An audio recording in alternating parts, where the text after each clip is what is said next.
What's going on, guys?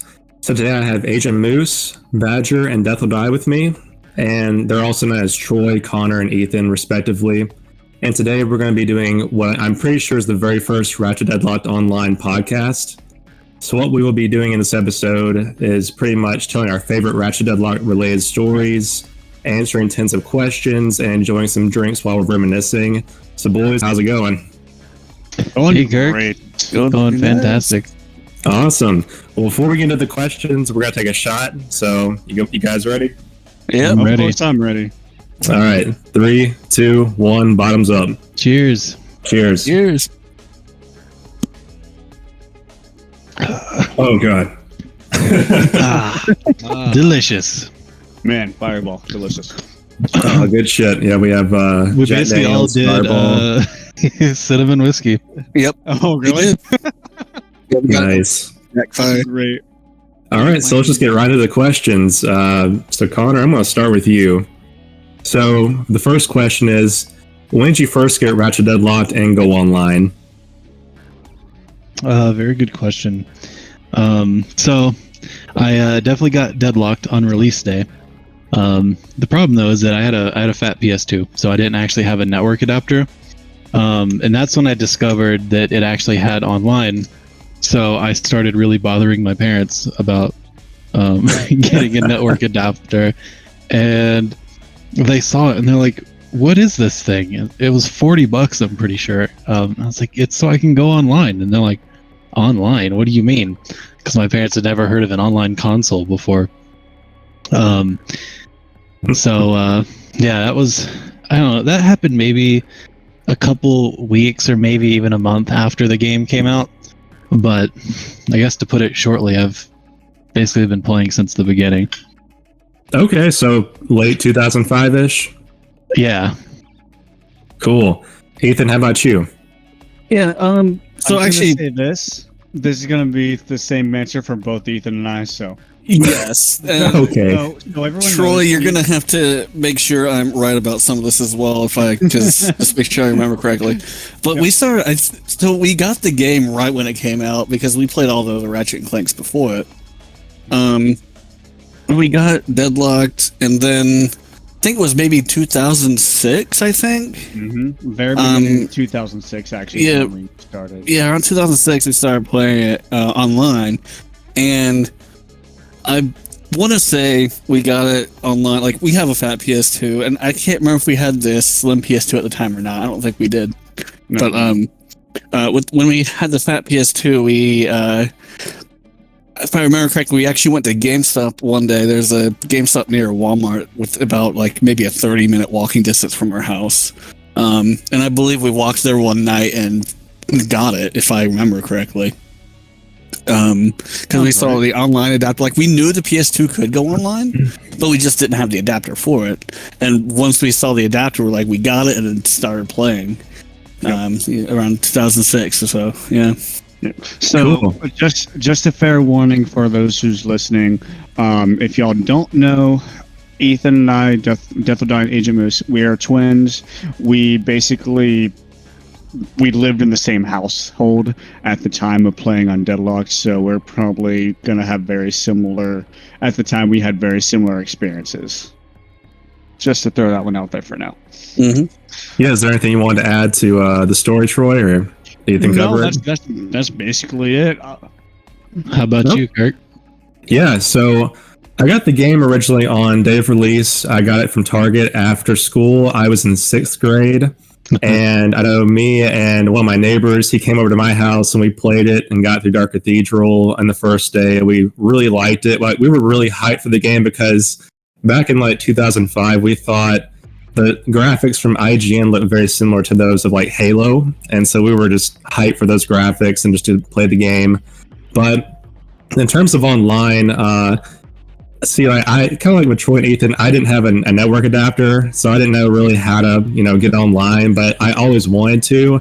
And the thing that finally kind of pushed me to do that is there was a video creator.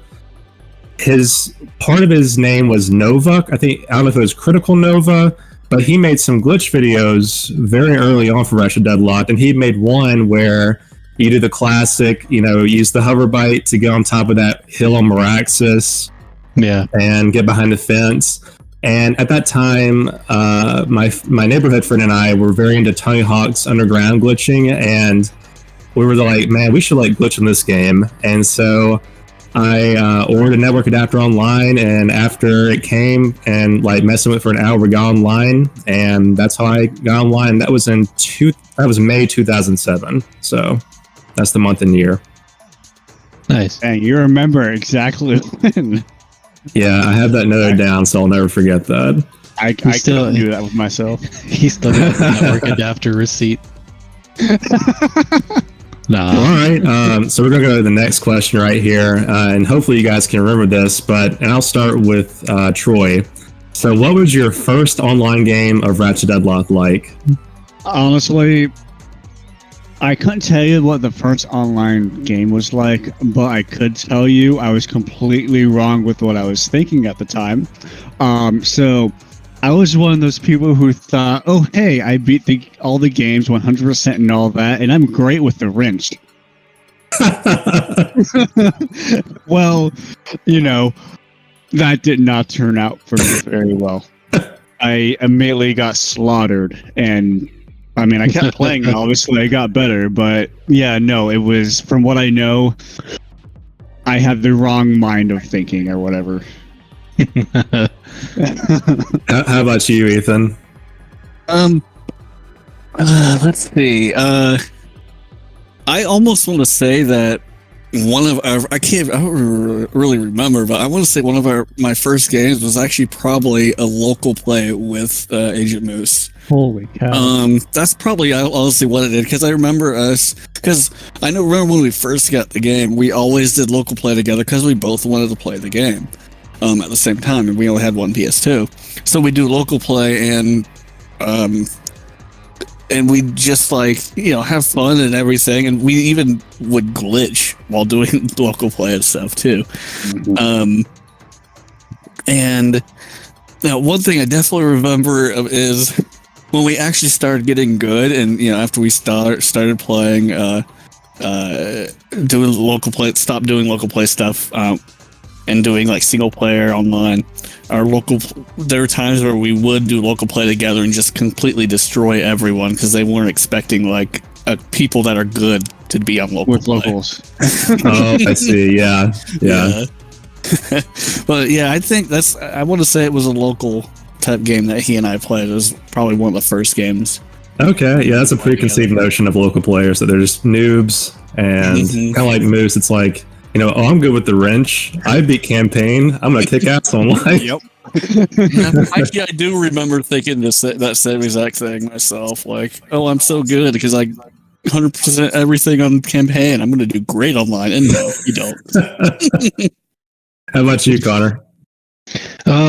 Yeah, mine kind of follows the same formula. I beat campaign. I thought I was hot shit because I had all the upgrades, and I was like, I'm gonna do real good.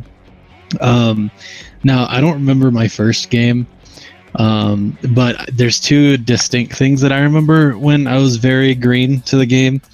I do remember after playing a couple games, I joined the lobby and I was a 2. I was like, dude, look, I'm already a 2. I didn't even really understand what the number meant, but I was like, dude, I'm a 2. And I was like, this is great. Don't remember those games, but I do remember the first time I absolutely got destroyed. I don't remember what weapons they were. I think it was almost all the weapons, but I remember this distinctly. It was a Temple of Shar game. It was a death match, and the host of the game, his name was 100% Evil, and he was a 6. Oh, I remember that name. Yeah, and he absolutely demolished me every time I tried to fight him. He was using the Eugene skin, and I just, because, kid brain, I fucking hated him. I was like, I hate this guy so much because he was really good and he owned me. And it's so weird how stuff like that stands out. That's the one of the few early games I remember being new to the game. Okay, yeah, because I totally forgot about that name, and see, kind of like we talked about earlier, like some things are just gonna pop up for us, and we're gonna remember some things we forgot. Yeah, right when you said that username, I remembered him. I was like, oh yeah. Yeah, he absolutely destroyed me. I didn't like. I never like. I didn't really played with him much after that. I hated him because he owned me that hard. I didn't leave though. I didn't leave. You know, some people leave the game. I stuck to it. That's a dedicated noob right there. Yeah. Stuck to the end. I hated him though. I would like to just kind of put a quick spotlight out on the DLVC chat that we have. Okay. If you would like to put in a little bit input, guys, those are listening, you are able to chat in that. And even questions, I wouldn't mind having questions in there either, and we could probably just get to them. Periodically, just answer some questions from the chat if you guys have any. Yep. Yeah, that's fine with me.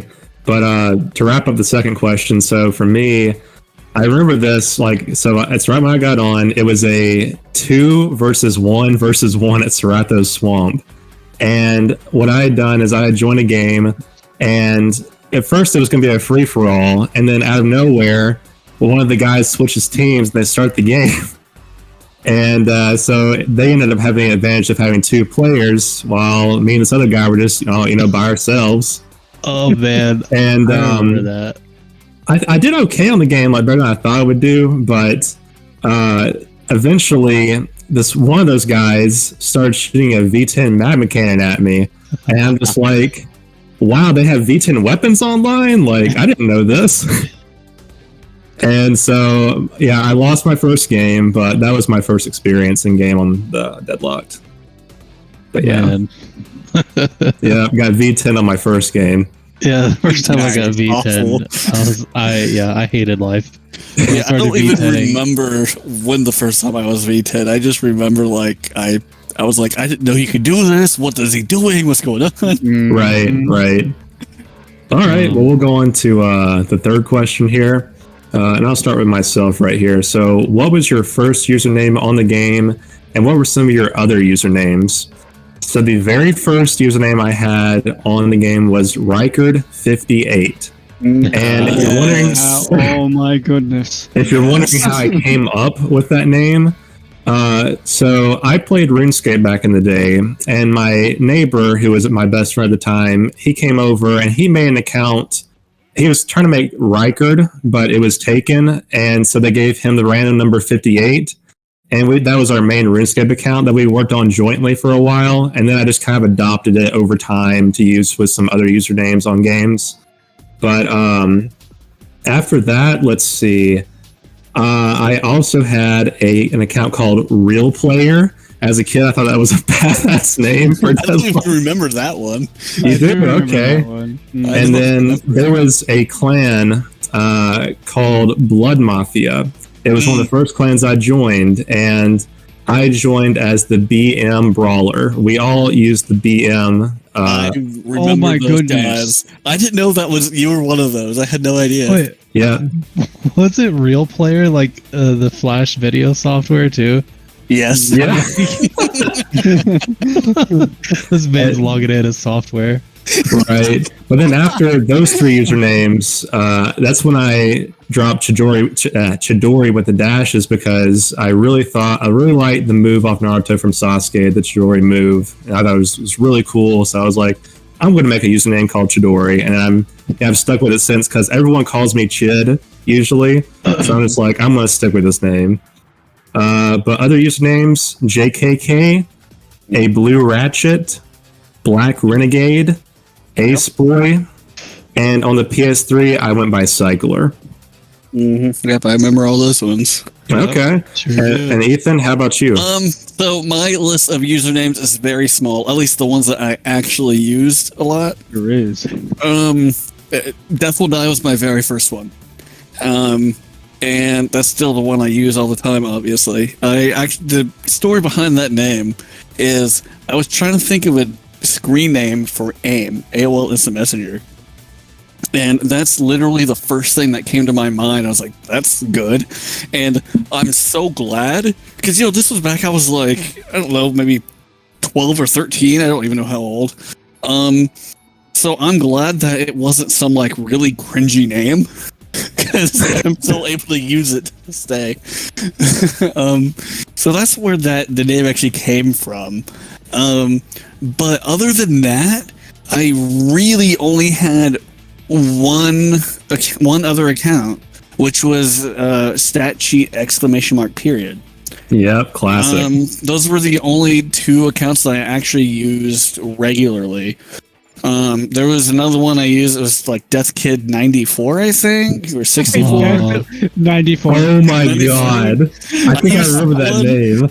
Yeah, I started that one out later on. Like once I was already good, I wanted to think of something that was a very noob name and join new players and just completely own them. It was kind of a jerk move, but it was fun. I enjoyed it. I did something similar too. Yeah. So I can relate to the thrill. And then just another username that I did a little bit of, which goes back to the V10s.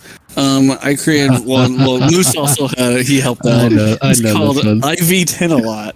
Yeah, you made videos. I totally remember that.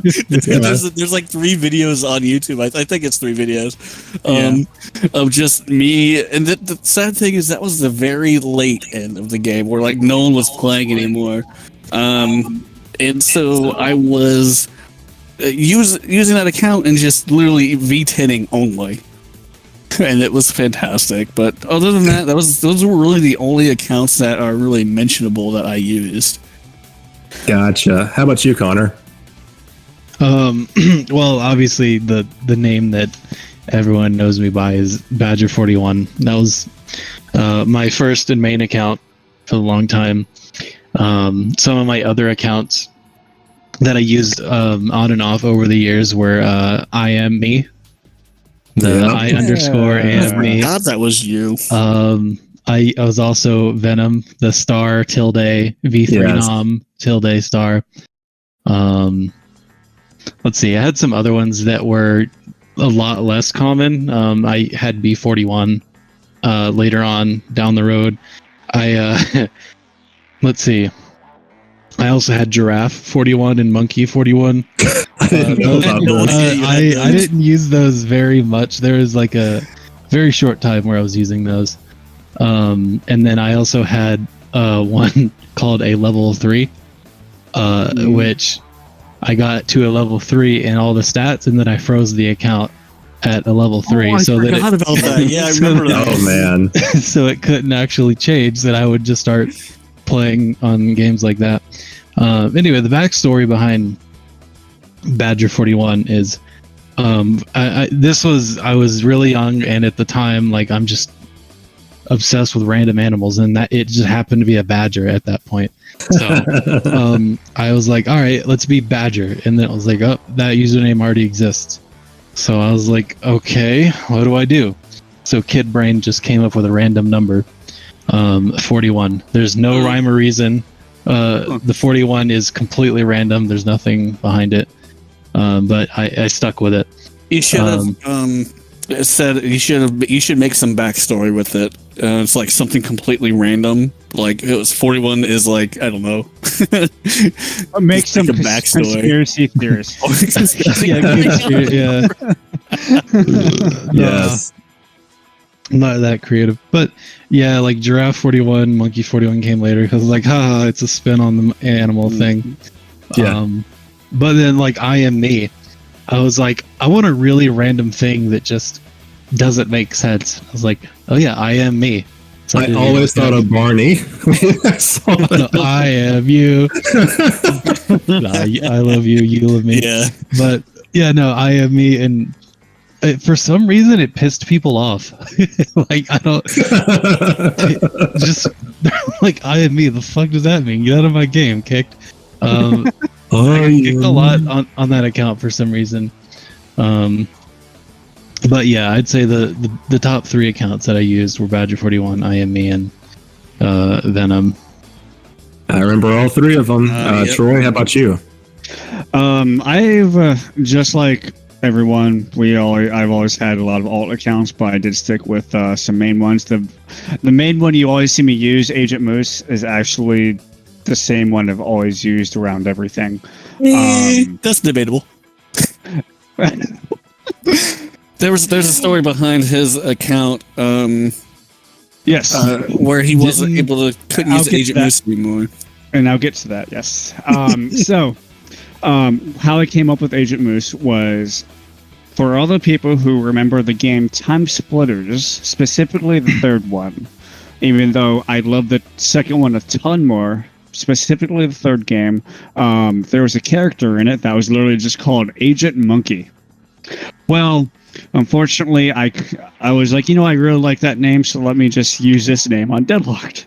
Well, it was too long, so I had changed it. I was like, you know what? Agent Moose. So, okay. I never knew that. Yep. So that's how I came up with Agent Moose, and now it's practically it's almost everywhere where I can use it. But aside, and then to get back to what Ethan said is, yes, there was a time on Deadlocked where I couldn't use it, and that was because, as we all know, Deadlocked passwords were case sensitive, and when you're a noob, you don't think about what your password should be. So my password was literally my name, Troy. The capitalized letter in it was literally T. So it was super easy to delete, and that's what happened. Someone deleted my original Agent Moose account and remade it, and I never had access to it again. Damn. But luckily, we had hacks at the time, and so I was like, you know what? Screw it. I'll just create I created like a purple Agent Moose. Nice. So as far as other names I had Agent Panda. I did the whole play on different names, just like Connor did. My very first stat sheet account was Spanker Poodle. That has a whole nother story behind it. I'm just not going to worry about that one. Yeah. And then another account I was always on was /B. Oh yeah, I remember that. People always thought it was stood for the word ban, because I don't know if I want to tell this story. I'm gonna save that story for later. All right. Either way, people thought that the B stood for ban, which it didn't, but honestly, it fit. That's funny. I don't even know that. I didn't know that. I don't know that story then. Yep. Let's see. What other names did I have? I think that's really the main ones. Was Agent Moose, Spanker Poodle, and B, and then of course all the other colored usernames. Should I try? Oh, that's right. Yeah, my stat sheet account. Should I try? Yes. That was literally just made because I was bored one day, and I was like, I really don't feel like trying on Deadlocked. Let me just create an account that I don't care about. Well, eventually, that account became the number one account in, like, I think, deaths and a lot all of the losses and deaths kills and all Jesus. losses and deaths. Because what Ethan and I eventually did, he used his stat sheet account to get the wins. I used my Should I Try account to get the losses from it. So it just worked hand in hand. Yeah. Okay. Yeah, I remember that. So the next question kind of actually leans into what we've been talking about, actually. Okay. It's more so like, how did you come up with your usernames you created? And we kind of touched on that for most of our usernames, but I know for me, I didn't go really into the JKK or Cycler. So for JKK, spoiler alert, is my initials. That's all I'm going to say. And for Cycler on the PS3, you know how, like, we've been talking about how usernames sometimes require us to put numbers in to actually create the username because it's already taken. Well, for Cycler, I found that on the PS3, I could actually uppercase the I and make it look like an L, and it looked like the OG Cycler, so I just thought that was badass to have that. But, let's see, Troy, is there anything else you want to elaborate on? Yep. I'll just go ahead and talk about B. So the reason why people thought B stood for ban was because, Ethan, this was back in the day whenever, hopefully this isn't going to be a story that you're going to tell or anything. Back in the day, Ethan and I would actually constantly ban two different accounts.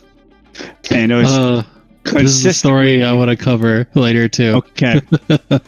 Oh, do you want me to stop now? I mean, I can Touch up probably now. touch up on it later. Okay.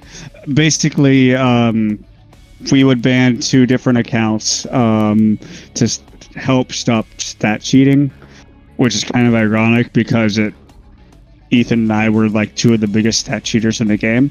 Yeah. But and I would always say that B was the one who did it. So Nice. Clever. so How about Ethan? How about you? Any more? Like, how about Death Will Die? How'd you come up with Death Will Die? I said that earlier. It was through AIM, my AOL Instant Messenger. Oh, okay, that's right. yeah. That's right. Now I could go over how I made stat sheet because, which is very short and simple. I knew I was going to make a stat sheet account. And because originally at the time, everyone that, I hung out with and talked to were making 10K accounts and everything. And still to this day, I am one of the few people that I know of that never had a 10K account. But stat sheet came about because I literally just wanted to make the account stat sheet just regular, but it was already taken, obviously. And so I just did ! Period, because I wanted to do something that I knew wasn't taken, even though I could have just done ! And it would have been fine. But ! Period really kind of, I feel like that ended up really doing more than just an exclamation mark. Just because even with my clan tag that I had in there, it was, it was a little tag. It was SC ! Period. So that's really also a simple story. Just couldn't have an account that I wanted. Okay, cool. And Connor, is there anything else you wanted to elaborate on with your usernames? Well, I don't know if we're going to touch on stat sheet accounts at any point, but I did have a couple. A lot of those were actually dug up from the beta accounts from the Deadlocked beta. So like one account that Wrench King gave me was Praetorian, and I thought that was pretty cool. I ended up finding Clan Inspector. Oh yes, I forgot about that one. Yeah, that one was pretty fun. Fire and then, in the hole. Yeah, fire in the hole. People love to rename it to Man Inspector. That was a fun play on the name. Here's one that I made, and surprisingly, it was a brand new account that no one had made yet, but it was Hovership. I was like, yeah. I want a vehicle account. Up, Hoverbike's taken. Up, Puma's taken. Fuck, Landstalker. Yep, that's taken. Hovership. No, I got to make Hovership. It was mine. I thought that was an old account. No, nope. It was actually not. I didn't know that. Yeah, surprisingly, it wasn't. I know. I got to make Hollow Shield. I just remember that. Yeah. And then there's that ENMC 325 account, which was the oldest beta account that I found, but it's just like, it was dumb. The account was, I stat cheated it just because it was old, and it really wasn't that old. But I did it anyway. Gotcha. Cool. All right. So for the next question, actually, in the chat, NY Mets Forever had a question regarding clans. Yeah. He asked if he mentioned that in UIA there are a bunch of like clan wars that was really competitive. He asked if there were big clan wars on Deadlocked, and if so, what's your favorite memory of them? Yeah, so we are going to touch a little bit on that down the road on some of the questions, but I will touch on one outside of what I was going to talk about. I know there was these guys always went at Bad Men and Chosen Few. I don't know if you guys remember those clans. Sure do. They were kind of the OG cycler sniper clans that were at the top, and people wanted to get into them. And I will touch more on some others. I'm not going to spoil anything going on, but do you guys have anything you want to add? Nah. I just remember that there was a time where, because the clan that Troy and I start was called Defy Logic.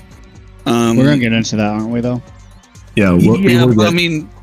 But there were I just remember still there were some times that there was a huge, like, we did a lot of clan wars with certain clans at one time. Different Oh, clans. yeah. We did, yeah. Yep. Okay. All right. All right. Well, What the next question is? yeah. So, what were your main goals on the game when you first started? And Connor, I'll start with you on that.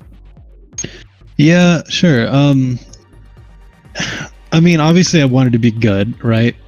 Right. But to be honest, I didn't really go into the game like wanting to be the best or anything. I was just like, hey, I want to have fun. I really wanted to have online co-op. I thought that would have been part of the game when I started. I would have loved to play through the campaign some more with like an online person. I thought there would be.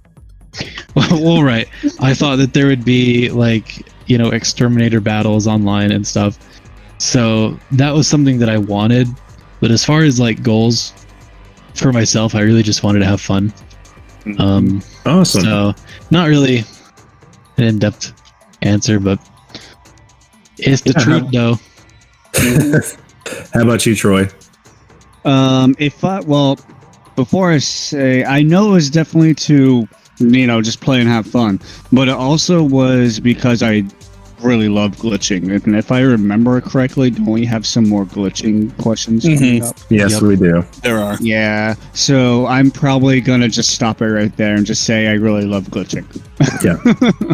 How about you, Ethan? Yeah, that was a similar thing as well. Is the glitching is what I really wanted to get good at. And later on, it was the stat cheating that I wanted to be like number one in almost everything that I could, which I was lucky enough to get that. Or close to it anyway. But yeah. Cool. Yeah, I know mine. Without doubt, I wanted to be the best glitcher on the game. Like that was like set in stone. I wanted to do it, and also I did want to have fun, but I did want at the very beginning I wanted to be the best player too. I want to be the very best there ever was. Yo, he's like I'm logging in. He flips his hat backwards. Pretty much, yeah. I can see him doing that. All right, so for the next question, who were your first friends on the game? And Ethan, I'll start with you. All right. So Troy and I think, are going to be very similar with this one, if not the exact same. Okay. But Starkiller, Infinite Dragon. Oh yeah. And was it F-16 Charger? I think. Yes. Those three were originally I think it was like in the actual order that happened. I think it was Infinite Charger, and then Infinite Dragon. I mean Infinite Dragon, and then Starkiller, and then F-16 Charger is the order. I just remember a story with Infinite Dragon. Once we really forgot to know him, he was actually the one that started showing us glitches in there. And one story with him is because he played UYA like back in the day when everything too, and he was we actually went onto UYA one night and he was showing me all these glitches on UYA and stuff that were completely insane, that some of them took a few people to even do. But yeah, that's pretty much who the friends were that I originally made in that game. Okay, pretty much same answer, Troy. Same answer, yeah. Okay. Yeah, I know for me, Chivas Joker, he was the very first friend I made on there. Fun to play with. Yeah, he was very nice to me, and he was like, I'll be on your team and stuff, because he was pretty good. He had like a 5 in deathmatch and Koth and whatnot, and I was just like a 2 or 3. And then also, one of the first friends I had was Heaven Knight, who everyone here probably knows as Reflex. Nope. That's why I first met Reflex. He was on that account, and then I knew him as SR007 afterwards. I remember that SR. And then he took over as Reflex, and it's kind of sticked around. But yeah, how about you, Connor? So, I fondly remember two people as the first. Now, whether or not they viewed me as a friend, I probably won't know, but I kind of just I don't know, I would just kind of follow them around. Obviously, because I'm young, I'm a noob. I'm just trying to find somewhere to have common friends, right? So one of these people you'll know for sure. The other one maybe not. So it was Flag Capper. Oh wow! He was playing on the account tilde accent mark tilde at the time. Yep. Oh, yeah. The Russia account, yeah. Yep. That one. And then the other one, well, there were actually three people. I don't know who the other person was because he was gone down the road, but the other one was Sherpa. That does not ring a bell.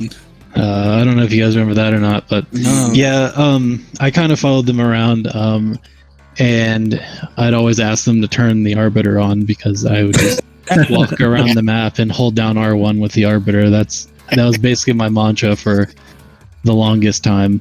Same here. Mine was the flail. So yeah, like I'd follow them around and stuff. And then I had some other friends that came in later because there was a point where I kind of stopped playing for a good bit, and then I came back and everyone was a lot better. Mm-hmm. And that's when I got into different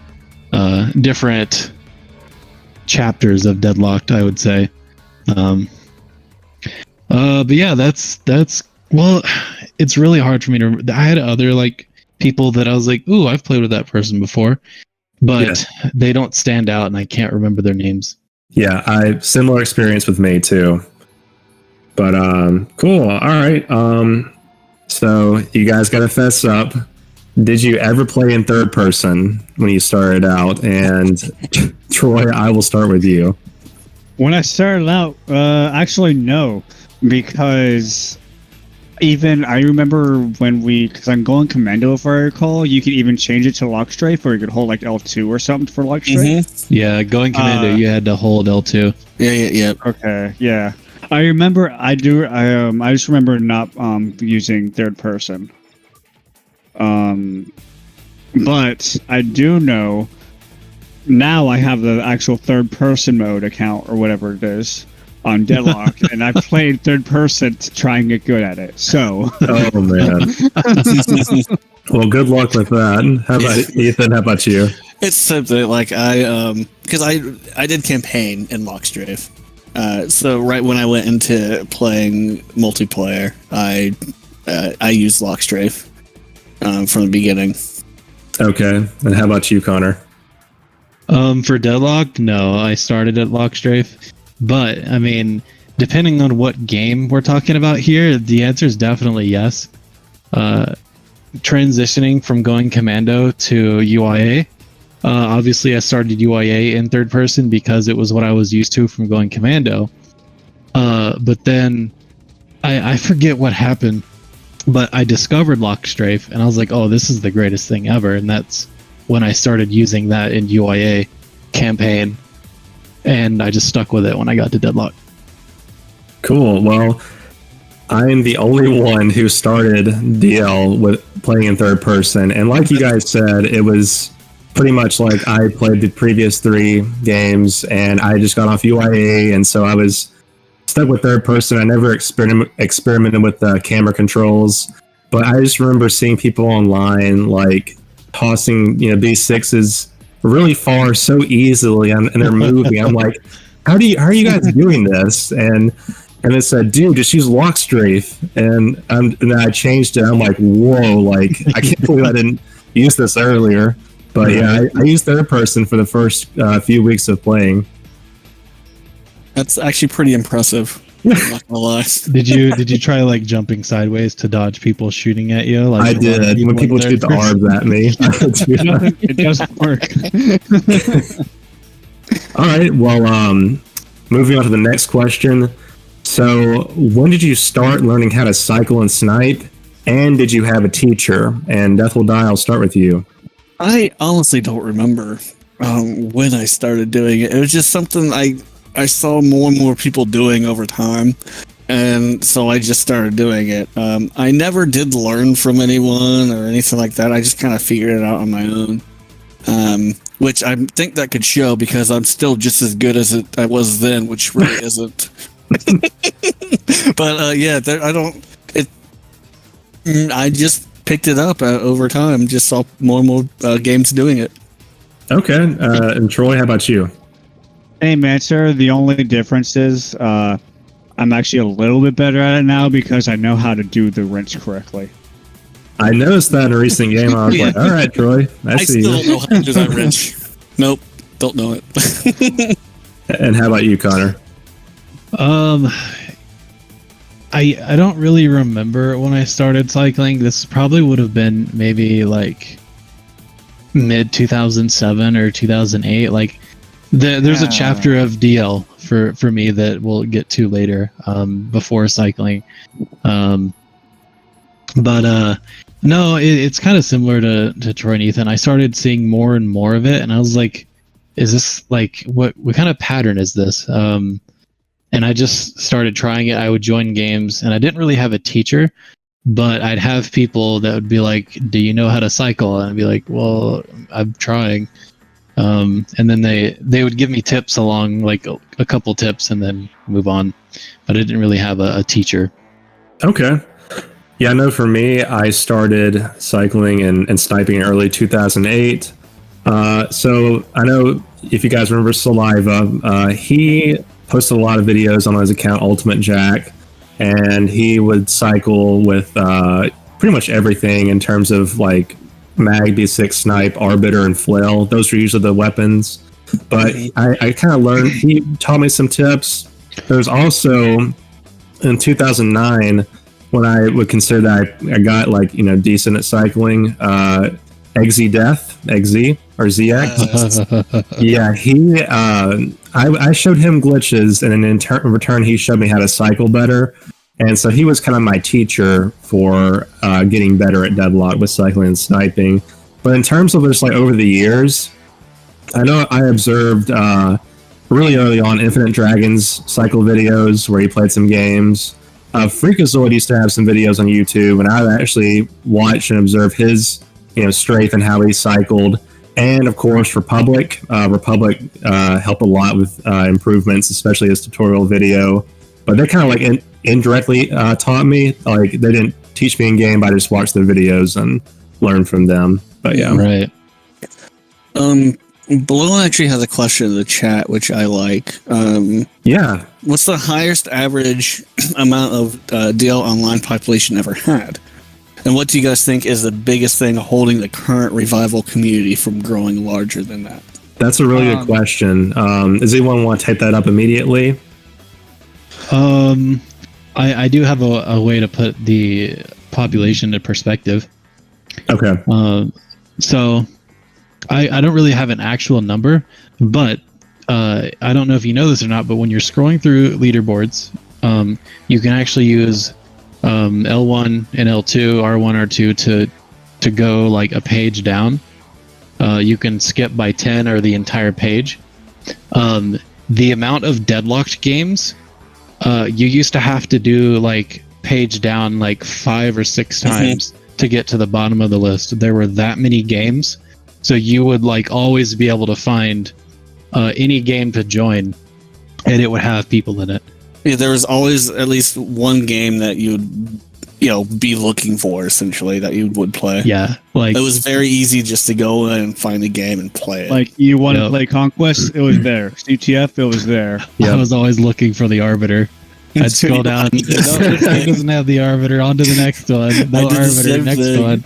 Yeah, whenever I saw Snipe Omen, I'm like, hell no, I'm not going to play that. Like, what? Yep. So, what year do you think that was? Because I know, like, I started in May 2007, and I remember just like seeing like the conquest runs like Sergeant Pimp and whatnot. Sergeant Pimp. Yeah. Wow. I just remember seeing them set up a lot of games, but yeah, you would have to pretty much. I would say there was probably like anywhere from 5 to, what would you say, 15 games going on at a time in 2007. Is that a fair estimate? I'd say that's accurate. That was I'd say like 2007 through 2009 ish. was probably Two. the height. Okay. Yeah, that when the memory I'm referring to is probably 2006.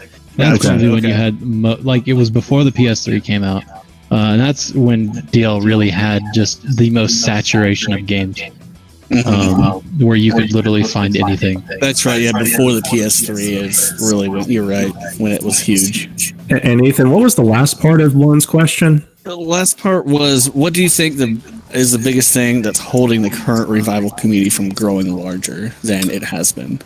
I know. I'll go ahead and address this. So I don't have a single answer for that. I have a few.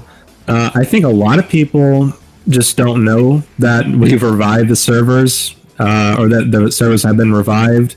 I think right now a lot of people who played back then are doing other things in life and busy. Some people have families, kids, and whatnot. But then the biggest issue I have noticed is whenever we have new people who try and play, the people who play almost daily or even weekly, they're like on such a different skill level that the people who are new just like can't compete, and some people just don't give them a chance, so they end up leaving. And so I think really to fix that issue, we might just have to give newer players, go easier on them, but also play games that they want to play, but then also show them to tutorial videos on how to get good with things like cycling and sniping that the main community plays. But that's pretty much what my answer to that. I would agree with that. It's like when the server first started up, the revival, we did have a lot of new people that were on there, and so we saw a lot of those like noob games, or so-called noob games with like vehicles or all weapons and stuff. And so they played it, and you don't really see those anymore. And I almost want to say it's because, like what Kirk said, is they try to join like the other games, and we just didn't really give them a chance. Yeah, I did enjoy, honestly, because when I did see those games when it first started, I actually did play some of them because it brought back the nostalgia factor of when I first started too. Yes. It was a lot of fun, and of course, I didn't go try hard or anything on them. I just had a great time. I also think a big issue is lots of people don't have PS2s anymore, or even maybe don't know how to set up the emulator to do it, or maybe don't have a good enough computer to run the emulator like myself. Right. So it comes down to the equipment as well. It's just not as easy anymore. Do you have anything to add, Connor? Yeah, I would say too is like, believe it or not, I don't know if there's like a ton of adult like hardcore. There's not that many hardcore Ratchet fans that are adults that want to play online and get good at it in this day and age. Back then there were so many games that even if you got shitted on, you're like, okay, well that sucked. Let me try a different game, a different way, and be able to do it. Whereas now, there's only one game, and you either play it or you don't. And a lot of times they choose not to play because, it's not fun. Because the hardcore players, we just, we want the smoke. we want to own each other, and we go hard on a lot of the new guys. And I don't know how long they can put up with that, because, like, for instance, the example is there's the boy Star Power, who's been playing with us lately, and he's holding down R1 with the magma cannon. And he's still joining, though. He's a trooper. He joins every game. And what Wrench King just said in the chat is that no problem, just newer games, they show some of the weaknesses of Deadlocked, which is true because Deadlocked is an older age. It's well aged, compared to these newer games that don't have like as much lag or stuff like that, graphics, whatever it may be. So that could be another factor in it as well. Right. Trunk says, "Can I say something? Do you want to say it in chat, or can you just like ask the question? We can answer it. And while we're waiting on that, Troy, do you have anything to add? I do not. Okay. Right. Next Bone question, says, I still think these have some of the best movement tech I've seen. Yeah, I really I would agree with that, honestly. enjoy it. Like, I yeah, like the movement of. I don't know. It's just because I've played it for so long, and that's what I'm used to now. But even when it comes to like the newer Ratchet and Clank games, like the newest one I've played was Into the Nexus. And there's some stuff in it that I wish was almost more like Deadlocked still. yeah, that's true. I will say that I do like the movement in Rift Apart more than I did Tools of Destruction or Crack in Time by a lot. That's Sweet. That's, Good to that's hear. promising. That's good to hear. It's still, there's still some parts of it that I'm like, they really could have refined this a little bit more, but I do like the movement. Mm-hmm. All right. All right. Well, did he ever ask his question? He says, personally, I don't think it's good to go easy on us. I mean, I'd agree. You know, like you know, if you ain't dying, you ain't trying. But because yeah, Vegetrunks has been getting a lot better. He's been sticking it out too. Sweet. But you know, it takes a certain personality to persevere in that. I think I personally would be one of the ones that like moves on and gives up. Yep. So I know I will. I definitely appreciate the guys that stick around and actually get better when there's just a group of, you know, old farts still beating each other up all the time. Yeah, you guys are the Definitely one of those MVPs. persons. I'm definitely one of those. If I get like owned on, then I'll like constantly, like even like 2 or 3 times in a row, I will just leave and be done with It's kind of why I get tired of playing Dark Souls after a while, just because I'm like, God damn it, I keep having to redo this over and over, and if I screw up, I'm just gonna get decked and then have to do it over again. Mm-hmm. Right. All right. Well, we'll go ahead and proceed. We got 2 more questions, and then we're going to do some drinking questions. Yep. So that'll be really interesting to see. So this touches on the last question we did before, the audience questions. So when did you get decent at cycling and sniping, and when do you think your prime was? I'll start with that. Yeah, go ahead. When did I get decent? I didn't.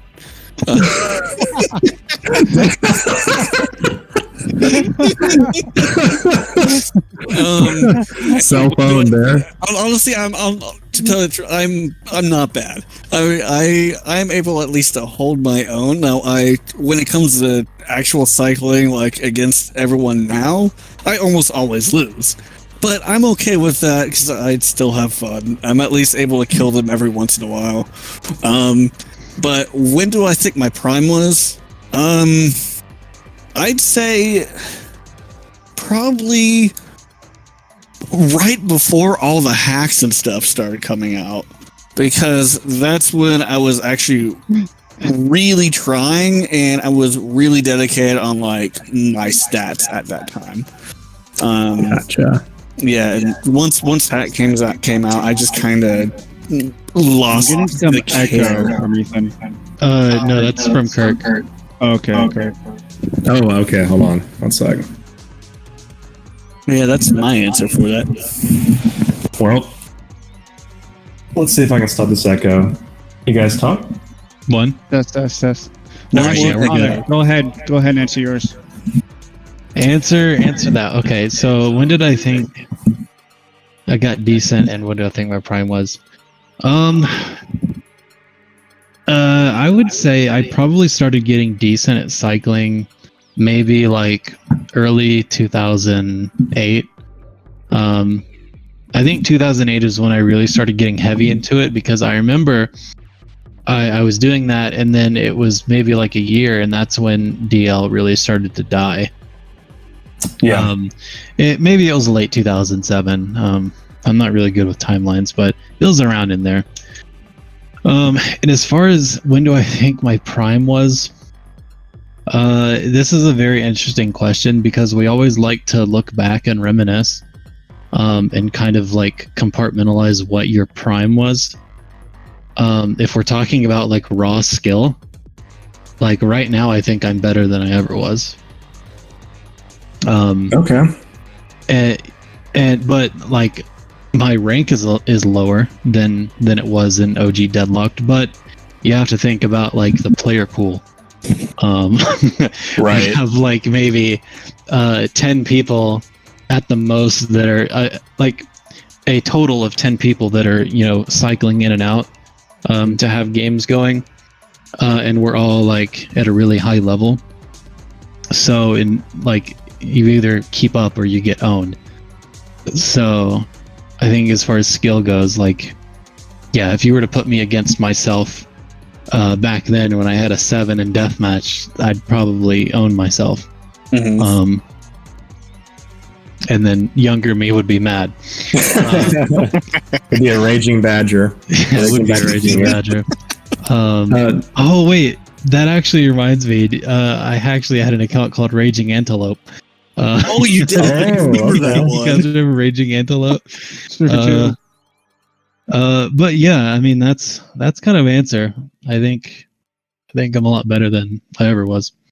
Okay. I know for me, I started getting decent in 2009, but I would say for speed and accuracy, 2011 to 2012 when the original Deadlocked, I just played almost daily. I was very dedicated to it.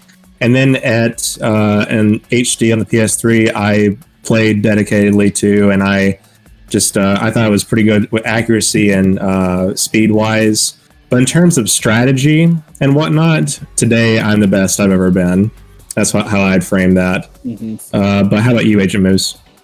I'm gonna say today's the best I've ever been at the game, and that's because, like I said earlier, I actually learned how to do the wrench thingy when cycling. That's a big factor when it comes to cycling, because knowing when to throw your wrench or do the wrench. But let's see, when was it? Essentially, I started learning cycling probably back in like probably 2007, maybe. I honestly I can't remember, but I would definitely have to say that my prime is now. All right. Even with my worst vision. All right. Well, let's see. We got one more question before we do our drinking questions. So this will be a fun one, interesting one. So what is the longest game you've ever played? I have a question. Oh, what's up? Does this count towards stat cheating or actual game? Let's keep it with actual games. But you are welcome. Cheating doesn't count because I already got that one. Yeah, let's keep it with actual games, but you are free to mention your stat cheating time too. So Troy, yeah, you go. Let's start us off. Oh man, I would definitely say it's. Well, actually, before any of us say anything, can everyone agree that it was probably a conquest game? Conquest game? Yes. Yeah, there's a couple more settings on top of that too that we're probably gonna have that are similar. Yeah. Okay. Conquest, home nodes, all Valix. Let's see. Valix or Dark Cathedral. Yep. True. Zero respawn timer. Zero. Well, actually, no. Yeah, you can change zero respawn timer to 0 in Conquest then. Yeah. What else was it? Zero upgrade timer. I think that was it. Yeah. Well, do you have like a specific one you remember, Troy? No, I don't, honestly. I just remember playing Dark Cathedral a ton. Yeah. Nah, mine is definitely a Valix, home nodes, all weapons, mods. Well, maybe not mods. Or it could have been all weapons, but I remember people used to make all weapons except for magma cannons. Yeah, no, it actually was all weapons with mods. And it lasted maybe like 2.5 hours to 3 hours. Because it was like a 3 versus 6, I think. There Oh were, God. there were 3 of us, and there were 6 noobs. Holy, so I just, I just want to man. mention. So you can see where this is going. We basically we held out until there were enough noobs for us to overcome and just win, because Nice. they would leave. It was a war of attrition basically. Yep. Oh man. And like we did these back in the day so much. They were so fun, but like looking back, I was Forgot like, about doing man, that. I would have hated to be on the other team. Mhm. But yeah, so it was like we were red. We would have the island, and then we would take the node that's inside the building, and then that's it. We would Yeah, leave. sit there We would and leave fight the to rest the of the death. nodes, and we would let them rush in. And we had a goal among the 3 of us as who could make a juggy pack the first. Or first. Juggy pack including hollow shields. You had to get creative and figure out how to lure noobs into your hollow shields to Oh make man. V2s. But yeah, we'd basically keep that up until enough noobs left that we could just start winning. And we ended up getting a bunch of persistent noobs, and the game lasted at least 2.5 to 3 hours. And we had like, God. I think, I don't know, we had maybe like 150 to 200 kills.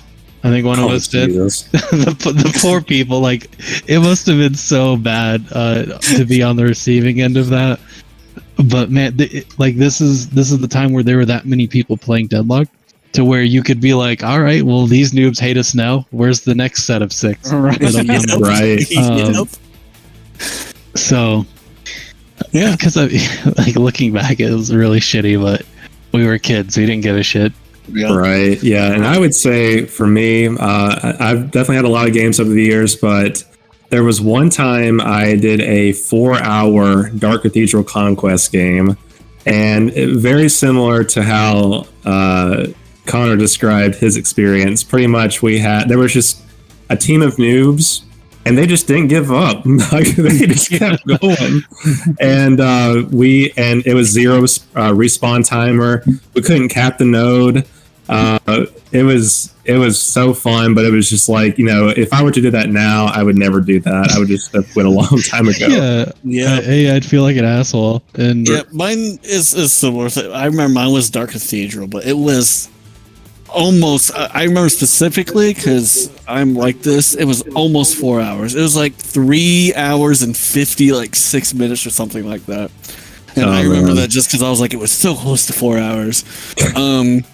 But it was Dark Cathedral, home nodes, and all that stuff. But it was I think it was similar to Connor's, where it was a 3 versus 6 or whatever, or 3 versus whatever. And but we had all the nodes. The 3 of us had all the nodes except their home node, and we would just sit there and spawn camp. Oh no. Yep. Yeah, That was part of mine too. It was always so funny that they were trying so hard to get away that they'd end up like charge booting off the edge. Yes. I do remember a couple times where we basically spawn trapped noobs at a home node, and they would immediately spawn and charge boot in places like Valix. Places like Valix, you spawn looking the wrong way, you charge boot, and you're going off the edge. Yep. Yep. You're gonna fall to your death. Good times. Those were fantastic times.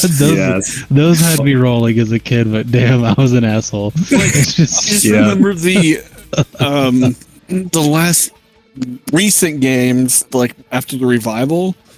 It was, I think, a CTF game that someone, I think, was Ava didn't put a time for it one time. Oh my goodness. And so we just played. It was like a good 20-minute game. All of a sudden, we just, like, everyone was like, just get done already. But that was like probably the longest game I've seen in the revival. It's like a 20-minute. We were all tired of it by then. Oh yeah, because we're all like adults and like we're good at the game. We just we just want to go do something. When shit drags on like that, we're just like, I'm tired of it. Yeah. I'm over it. Yeah. All right. I think the next ones are drinking questions. It is. Let's take a quick break real quick. I have to use the bathroom. All right. We Yeah. can get to it. All right, and Sounds I gotta good. refill on some water anyway. All right. We'll be right back, guys. All right, I'm back. All right. Cool. All right. Maybe, Well. another vodka Red Bull. Okay, Nice. Ethan, I'm going to start you out with my question. This is Alright, for let's do you. All right. So, what rock band do you think most reminds me of Deadlocked? And I'm going to give you 3 options. Ooh. The first one is Breaking Benjamin. The second is Linkin Park. And the third is Blink's 182. Okay. I know it's not Blink-182. I know the answer. You first list. So it was Lincoln. What was the other? Breaking Benjamin and Linkin Park. Yes, those two. I remember, like, right when you said Breaking Benjamin, I like it must be that one. Then you said Linkin Park. Well, fuck. I'm gonna say. I'm gonna go with Breaking Benjamin. My first guess. All right, final answer. That's my final answer. You got it. I got a chug. Yes. All right, here we go.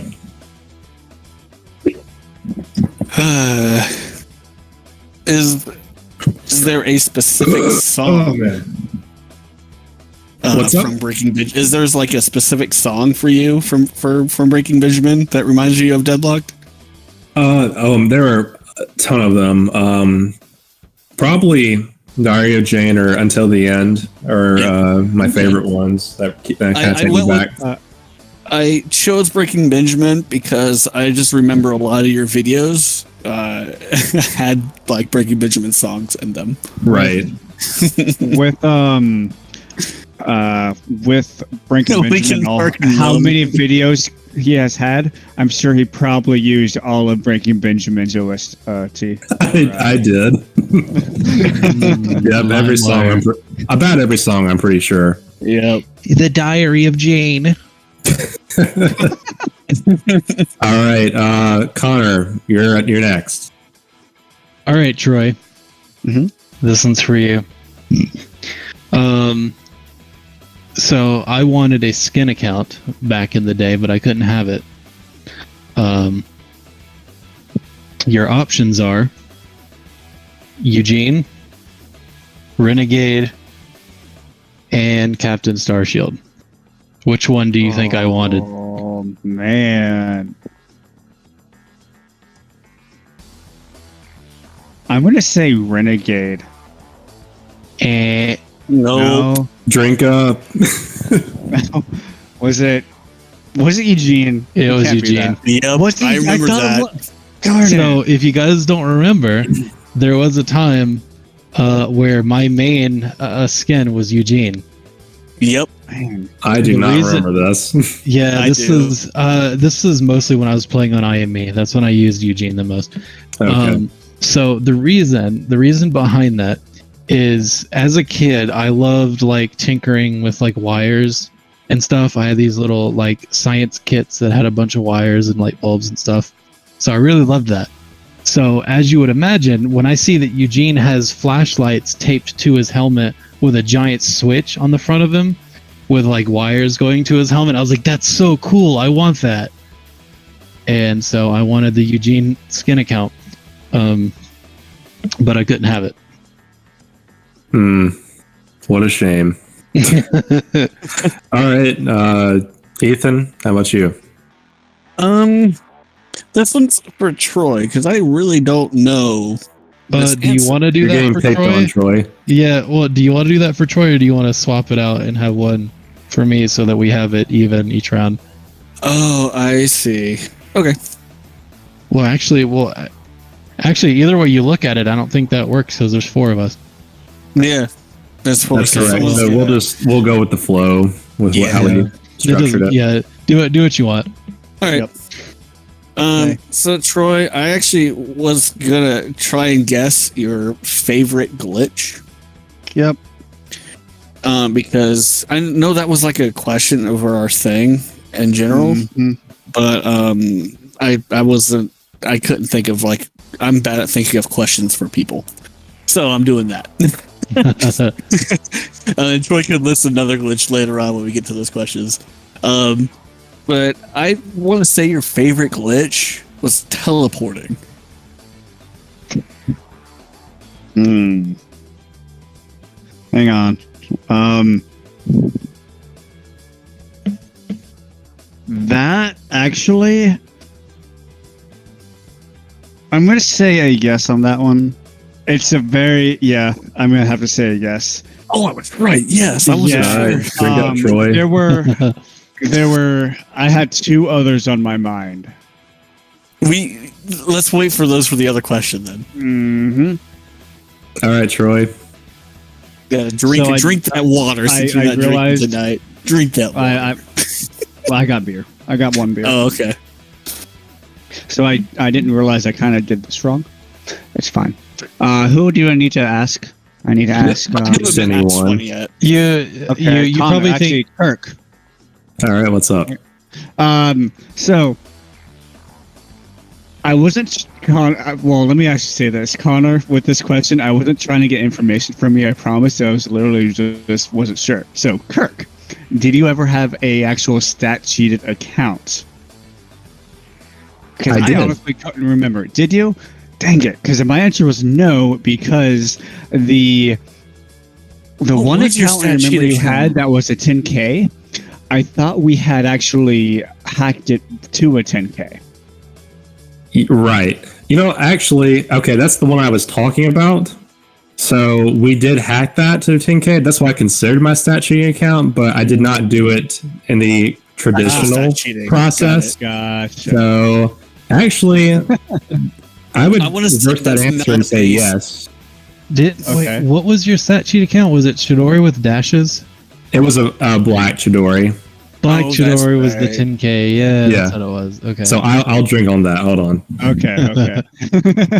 wait, why do you think you were trying to get information out of me? Because oh no, I was thinking that because I asked you that same question essentially, because I literally legitimate wasn't sure. Oh, And I was just see what you're saying. curious. Yeah, I yeah. just was curious. You guys are gonna get me drunk on Jack Daniels when this is over. Troy, what was the skin account you wish you had back in the day? This isn't a drinking question; it's just me asking. That's gonna probably have to be Jack. And I was about to say, let's make it a drinking damn it. question, and then I was going to answer, but Jack was actually the answer I was going to put. I technically still don't have it. I was gonna say either Jack or Ratchet. It's right, you don't have Jack. It's No, Cold I Viper let- does, doesn't he? I let Cold Viper have it. Yeah. Yeah. All right. So next we're gonna get to a story time segment where each one of us is gonna tell one of our personal DL stories or a DL related story, and then after that we'll resume with the questions. And I can go ahead and start us off to get the ball rolling. So my first story, I titled this "The Box," and you will learn what the box is. So in 2008, when I was pretty good at glitching, and I glitched a lot. Sometimes, there are those days where you're really bored of cycling, sniping, or just doing anything on the game in general. You want to do something different. Well, I know me and if you guys remember Gunner, and Mr. Snowman 7 and Fire, we were all just hanging out. We were bored, and we were in a lobby. And this noob joined our lobby, and he's just like, "Oh my God, Chidori, I've seen all your videos, all that good stuff." And I was like, "Yeah, man, you want to glitch with us?" And he's like, "Sure." And so we all G'd up and started the game. And this guy didn't have a headset on, but we all had our headsets. And so I told them, "All right, guys, we're gonna do the box glitch in Torval and make him go in the box." And so what the box is there is a spot on top of the first Torval building where literally if you get into it without mines, you can't get out. You're stuck pretty much. And so we told him before we started the game that we knew this really awesome glitch that would take you from Torval to Battle Dome, and you could have a Harbinger, the mini turrets. I remember all this shit. Yes, and he was just like, "Holy shit! Sign me up!" And so we taught him how to get on the from the magnet wall on top of that building, and then we got over to the other part of that building, And we told him, all right, so you're going to walk forward and go in that box-shaped barrier and take your Ethernet cord out eventually, and you will go to Battle Dome. And so he tried he went in the box, and he did some cord pulls, and we just sat there while he tried it for at least 20 minutes. And then eventually, oh my god, he finally realized that we were fucking with him, and he just left the game, and we never heard from him again. I mean, like, I never saw him on again. I can't remember what his name was, but it was, well, anyways, that was the first story I had. Yeah, so that was what I was alluding to, like a little bit of a toxic teenager thing to do, but we thought it was hilarious, and it's still funny to this day. We all have those stories. It's okay. Yeah. As everyone knows, the Harbinger is actually found in the southeast tower at Dark Cathedral. Yeah. I fell for that one. You had to do the fly glitch over to the tower, and then you could pick up the Harbinger. And I tried that so many times. I was like, I can't get in the tower. I keep falling.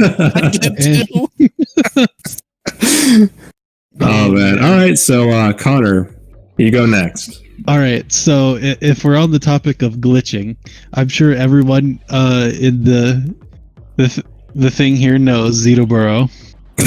Oh no! Yeah. I was going to talk about him, but go ahead. Well, it's okay. I have my own story. So obviously, Zetoboro didn't have a mic. He would upload these really shitty YouTube videos about glitches, and he would always kick you from his games. He didn't know you. So I don't know. I was really mad that he kept kicking me. Obviously, being a kid. Yeah. And so I had a grudge against him. So I actually joined. I was like, wait, I'm part of Defy Logic. I pretended to be an insider of Defy Logic. I was like, I've got glitches that they haven't released yet, and I can tell you about them. And I got it. He's like, oh wait, really? I was like, yeah. So that's how I managed to get into his games. And when we would start, I would try to find ways to freeze his PS2 with glitches. So obviously there's Tempest. So I was like, here, I'm gonna show you this, but I have to be host. So I would host the game, and him and his other friends would join. And so I would fuse the Landstalker to the hover ship, and then I would shoot and freeze their PS2s. That was one way I did it. Oh my god! To get back at it, I was like, here, watch this. And then I did that, and then they would freeze. They'd be like, bro, what the fuck? My PS2 froze. I was like, wait, really? You didn't see it? I'm like, no. I'd be like, all right, hold on, let's try it one more time. And I would do it again. And freeze him again. God. And I managed to get him 3 times before he was like, dude, I really don't believe you anymore. And I was like, all right. At least you got him 3 times. Yeah. And then that's fantastic. Yeah. I forget the other ways that I did. There are other ways you could freeze people's PS2s, but that was the one that stood out to me. Is I was like, I would get them back, and so I pretended to be an inside leaker from Defy Logic.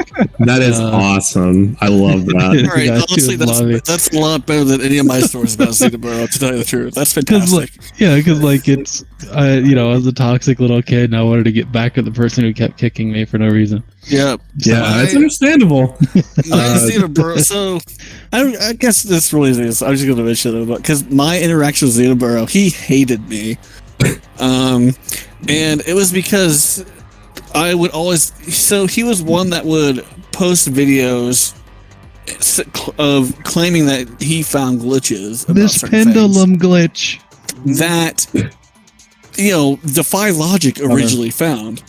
Yeah. And he would claim them as his, and I would always comment on his videos and stuff and be like, nope, you didn't find that and stuff like that, or I'd go into his games and then go and unkick. Oh man. So he wouldn't start and stuff. I do that all the time. But yeah, your story is much better than mine. That's fantastic that you did that. Well, let's hear it, Ethan. Go ahead. Well, that was pretty much my Zetoboro stuff. But so the other one I was gonna mention. This is actually more towards the hacks. How many stories do you have, though, Ethan? I've got plenty of stories. Because I actually have another one towards Zedoboro as well. All right, well then, cool. You can say that. But Right, this yeah. one, I guess, was more towards the hacks. Is my story. Okay. When they first came out, when we first started doing everything, there was a ton of people that would like join our games. Like, how do you do all that? And blah blah blah. So one method we mentioned was, Oh my goodness. did you try the water method? Oh no! Oh, Oh no! oh no! I can't remember the exact. Maybe one of like Connor or Troy remembers the exact method. I don't know. But it was just something I was dealing with water, like either put your disc in water, then put your game in, or something like that.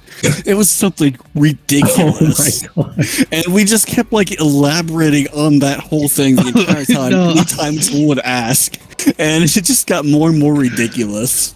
No, Oh my I remember. god! I remember there was something about there was something about came up with that. there was something about a Super Nintendo and putting an Ethernet port on a Nintendo cartridge. Oh my god! I remember this. I forget the details about it, but it was something involving a Super Nintendo and like soldering an Ethernet port to your Nintendo cartridge. Fantastic. It was like the most out there thing. Oh my And- god! And I don't know, you'd have gullible people that would be like, wait, really? Yeah. Everyone else would be like, yo, come on. Fuck out of here with that. Like, but some people would be like, huh? What, really?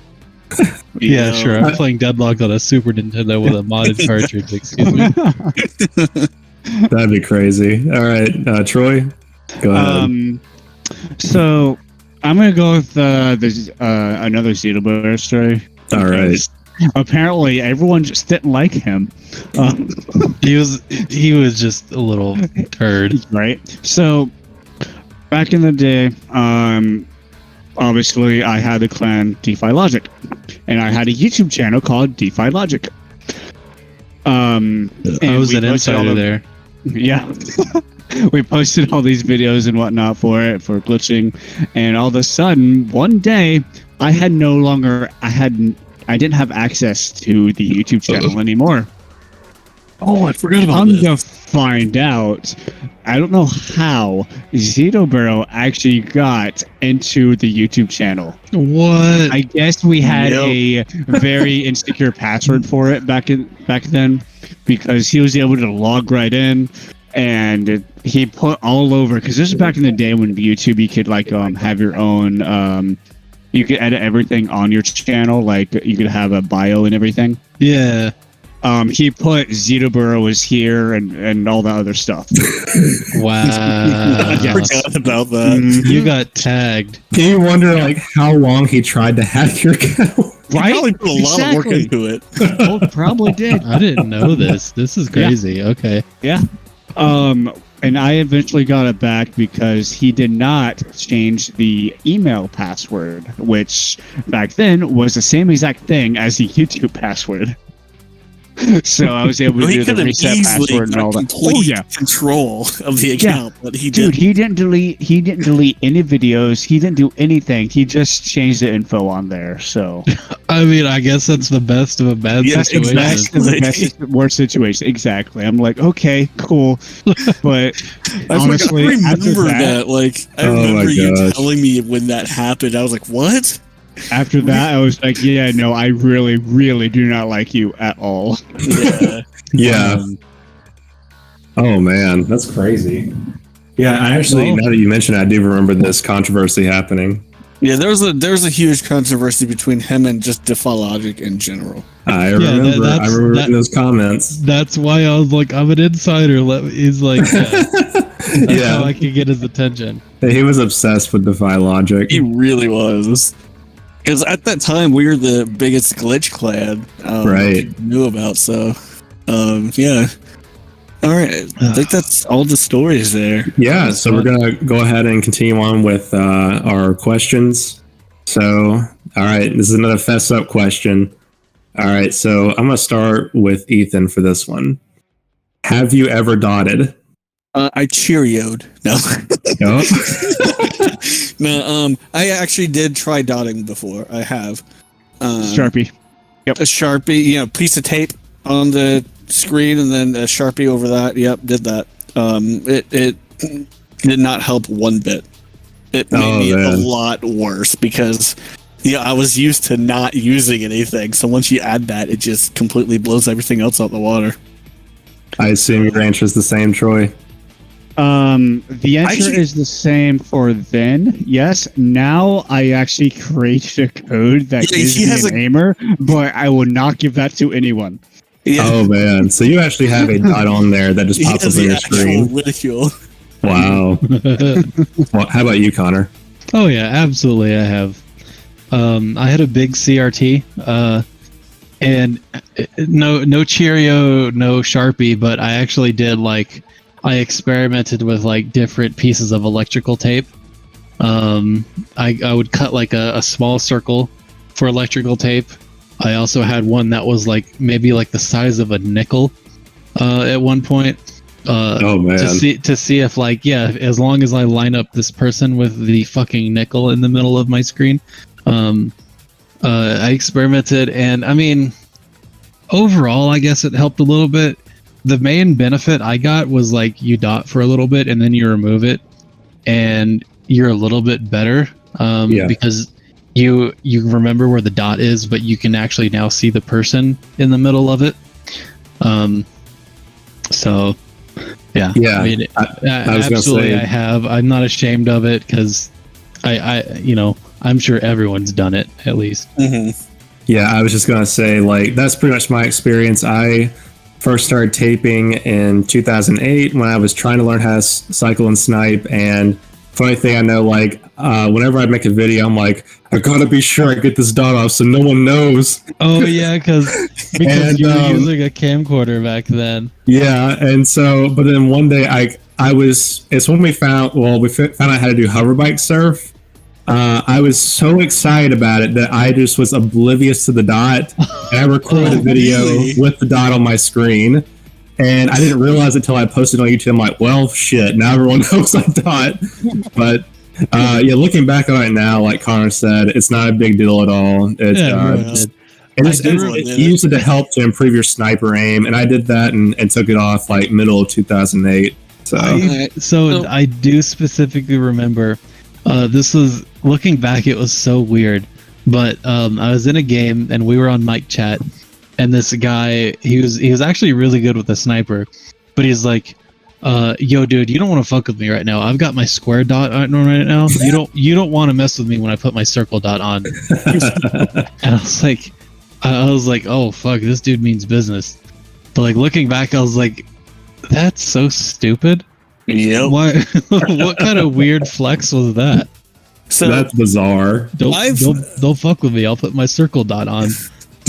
I'm squaring right now. Dot. I got the cootie shot. Oh my god!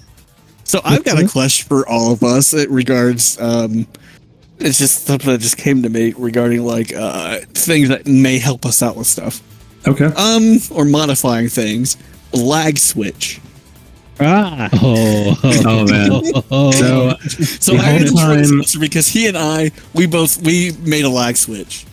Oh yeah. And so we used it, of course the majority of the time was for CTF. And later on, the funny thing is with hacks, Troy found a code where if you did something it acted like you were disconnected from the game. So it was almost like a lag switch but with a button press instead. So that was fun. I never had a lag switch before. Oh, I had a lag switch. Let me tell you. Yeah, Jimmy mentioned that he tried to do a dimmer switch. And I tried. That was the very first thing I tried. We tried a dimmer switch, but it didn't work. So we went and bought just a regular light switch and did it that way. I don't know if you guys know this. I know Matt knows about this. But so first I had a lag switch. I had a little electrical switch because, going back, I had a bunch of wires and switches from electronics and stuff. So I put that on there and that worked. But then I got this crazy fucking idea that I'm going to tie these metal strips to the end of a motor. and I had these two wires that were right above each other, but they weren't connecting. So when I turn on the motor is going to push down the wire very rapidly. So it's just like my connections going in and out super quick. And when it worked, it was insane because you're skipping all over the place. You would see me basically just skipping all over the place. Yeah, exactly. Oh man. When it didn't work, as soon as I turn it on, it just connection lost and I lag out. Like I don't even remember like how I figured out how to make the lag switch. Like man. It's actually a common thing. It was a common PS2 thing for like PS2 online games. It wasn't. Oh, that's right. At the time, you're right. Yeah, so it was easy to find online. I also experimented with other stuff. Matt's got some really cool statements there too. But so there was cord pulling when you pull the cord from the back of your router, right? Which is the one that's going straight to the PS2. However, if you cord pulled the wire going to the router itself, it had a very different effect that was a lot more forgiving. So I experimented with putting a lag switch on the outside of the router versus the inside of it, and I had very drastic effects. That's how I discovered the cord pull lock-on that I used on 25 to Life. I remember hearing about this. There's a clip of it. I don't know which channel it's on. It might be on one of Meta Ratchet's old channels, but there's a clip of me using the cord pull lock on against 25, and I just stand still, I shoot out of my butt, and I kill him. But that was what I was experimenting with cord pulling. But I never even thought about doing that, like switching, like going into the router versus out of the router. Yeah, cord pulling into the router was definitely the better way to do it, except like most people won't do that because the router is in their living room or something where everyone's connected to it. You start cord pulling and then your mom's yelling at you why her internet's not working. Lucky for me is I had an extra router, so I put it into bridge mode, and that's what I put between that and so I had two routers on my network. Going back to the motor story, though, I think this is when we may have started using Skype, or when the very first time we started using it, I was using that, and they're like, "Dude, I could hear that in your background. It's just, and I'm just lagging." Man, the crazy stuff I tried back in the day.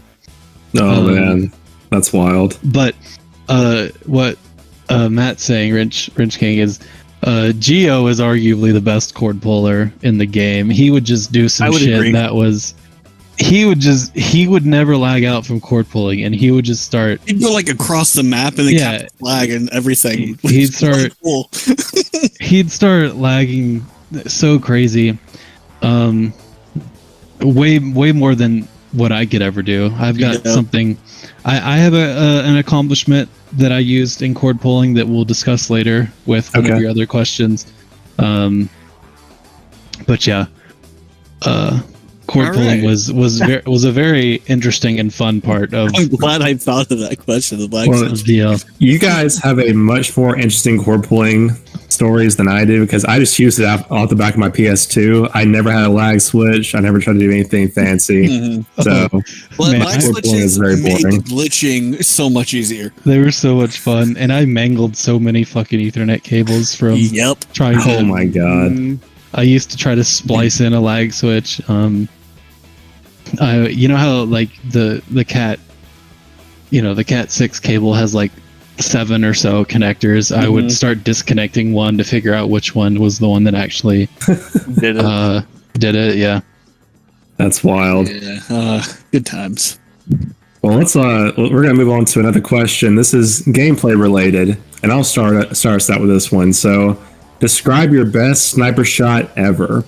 And mine is actually recorded, and it's in the first montage I have for the PS3 Ratchet Deadlocked servers. It's called A New Beginning. But for this shot, I am on the Valix Island where Red Base is, and there's a King of the Hill. There's an active King of the Hill battle going on here, and I charge boot and I do a lag jump. And if you guys remember Duality, he was Soul Seeker 901 on the PS3. Yep. He was like a little bit higher up on the rock, behind a small slump. Mhm. And pretty much I lag jumped and I just did a 9-degree turn and I shot him from behind the rock. And I don't know how I did it, but I landed the shot, and it's on YouTube. So if you guys ever want to check it out, it's there. But yeah, it was I was just like, I dropped my controller. It was crazy. But Troy, you want to tell us your favorite shot or best shot? For me, honestly, any shot I hit nowadays is like the best shot. But so one specifically I remember was just probably happened like maybe a month or two ago against Skills. We were playing CTF on Meraxis, and how hilly Meraxis is. Yeah. He was blue team, I was red team. He was about to capture the flag. Oh wait, no, opposite. I was blue team. Yeah. Or he the was red teams, team. yeah, whatever. Yeah, he was trying to capture. Well, because it matters, because he was on the red side and he was about to capture the flag, and he was, due to how hilly Meraxis is, I decided to try and jump snipe it, and I actually hit him right before he hit the before he capped the flag. It was like Nice. literally right on the thing. That's a satisfying kill right there. Yeah, it was very satisfying. Yeah. How about you, Connor? So any time I get a charge boot shot, it's kind of like a little moment. You're like, oh fuck yeah. Yeah. I really liked that lag jump snipe I got on you at Tempest for the community montage. I will say though, the one that came to mind when I saw that question immediately was the jump pad snipe I got on Rayman way back in the day. And this is actually on YouTube as well. It was in my site montage preview. So I go up on a jump pad. I think I have a V2. I can't remember. He either has low health or whatever. I go up on the jump pad. I see his name. It disappears. And then I shoot and I still hit him from like pretty far distance. I can link the clip. Yes, I know exactly what you're talking about because that was at Temple of Shar. You were on red team. Yeah, it was Temple of Shar. I got that. I was like, no fucking way. I just got that. Yeah, I remember seeing that site preview montage. I'm just like, God damn, like how do you land that? Yeah. Yeah, because that was the final shot of the preview, I'm pretty sure, because then it faded out. Right. Because I was so proud of that shot, even though it was complete luck. I was just like shooting. Thinking I wasn't gonna hit shit, and I hit him, and I was like, "Oh!" I feel like most of these stories are just like complete luck shots. Oh yeah, that. Yeah. A charge boot shot is a luck shot. That lag jump snipe I got on Chidori was a luck shot. It's just I actually thought I had the D6 out when I shot Duality, but I'm like, wait, what? I have my sniper? Like, I was confused. Yeah. I was gonna say for mine was it really honestly any charge boot shots, just because you never expect those. Yeah. Neither does the other person. But like one that I actually tried for was actually recent. It was 1v1 against Troy. Maybe it might have not even been a month ago. Somehow, because backstory. So Troy is a pretty laggy person in general. Yep, agreed. Because of his internet, but one shot I got him, I remember it was on Valix real recently. So right when he spawned, I did a 180 jump snipe and hit him, and he also was in the air. Mm-hmm. Wow, yeah. And I was surprised because usually for him, when I see him in the air, he's actually on the ground on his screen. Yeah. But this time it was actually synced up correctly. And so I actually did a jump snipe, like 180 jump snipe, hit him while he was in the air as well. That was crazy. probably just my most impressive one that I'd say. Yeah, that's a good one. Yeah. How about you, Troy? I already said it. It was the Oh, that's right. Skills. Okay.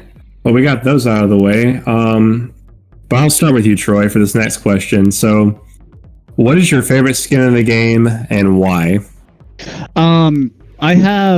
Recently I've been using Venus. I am that type of guy who tends to just use girl skin just because why not? And then obviously I use the pink color because why not? That's the answer I have for that. And the second one, only because it used to be my main for the longest time, would be Jack. Yes, that's why I'm familiar with Jack, with you. I know for Death Will Die without a doubt, Mr. Sunshine. Mm-hmm. And I'm trying to think, yeah, Badger before this. I want to say Renegade, but now it's the Eviscerator. Yeah, I'm an Eviscerator main now. Yeah, that's true. Yeah, you are. Back in the day, I did love Renegade. I liked Renegade a lot. I played with him a lot. Obviously, the I Am Me Eugene thing. I played as Eugene for a long time. I played as Jack maybe for a little bit. But yeah, I'd say the two characters that I have used the most would be Eviscerator now and Renegade. Yeah, for me, yeah, like Kurt said, Mr. Sunshine. I've always used him, and the reasoning is just because he's the only human. Like that's literally the only reason. He's just different than everyone else. How did you know Mr. Captain Starshield's not a human? Did he have 5 fingers? Oh shit! I don't know if he does. Gotta check out those clips on YouTube. Wasn't Renegade the only one that had 5 fingers? Ratchet's got 5 fingers. Ratchet does, yeah. Ratchet. But yeah, he's the only or at least human, other than. Wait, Jack's got 5 fingers. Yeah, but he's not but really I know human Jack's either. not human. I know. I'm but yeah, with you. The only other one that looks sort of human, I'd say, is Eugene. But yeah, that's Vernon are like the same species. Yeah, that's why that's really the only reason, just because of that. And I like his little bowling. It looks like a bowling shirt. I'd say. He's got his bowling shirt and his Converse. Yep. And Ethan loves bowling, so he's just a regular dude. That's right. Yeah, I know. Yeah, like Troy said, Ethan likes bowling. Yeah, that kind of fits. But I know, like, whenever I would see Ethan in games or just like online, like on YouTube, making a comment on a video, I would always just picture Mr. Sunshine talking to me. That's fantastic. That's fantastic. I would picture a guy in a fireman hat. Yeah. Yes. Yeah. Later it was that too. Yeah. All right. So let's see. We'll go on to the next question here. Wait, Kirk, did you answer? Oh, I did not answer. I'm trying to get away. Not expose this answer. So over the years, I've played with multiple skins. Ratchet, Ace, and Thriller are the ones I've used the most. But if I had to say right now, my favorite skin of all time is probably Thriller.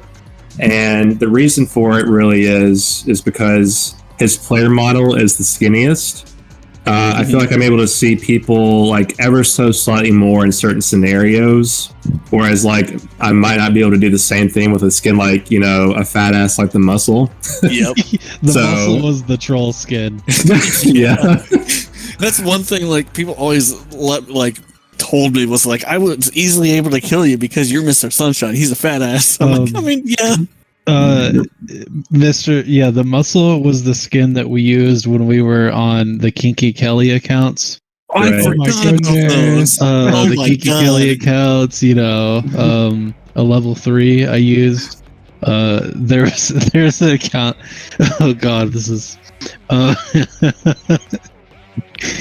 there's an account that I used for a little bit called A Tampon. I remember that. I remember that. And that's what I used the Muscle a lot. It was just like whatever gross account, that's the one I would use the Muscle. But there's Kinky Kelly. Oh my god, that's great. Well, because there was like 4 of us, because the 2 L's, you could do 2 I's, you could do 2 L's, then I and L and L and I. Yes. Yeah, I did something similar with an account called Moo. Me, Andrew, and a few others made some Moo accounts. Moo, yep.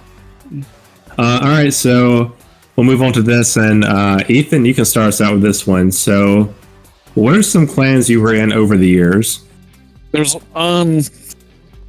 really honestly, there was only one clan that I actually did stuff on, other than a stat cheating clan, which was just stat cheat. Mhm. It was just Defy Logic. That was the main clan. So honestly, I can't remember if there's like a question regarding like this background, like the story of a clan or whatnot in here.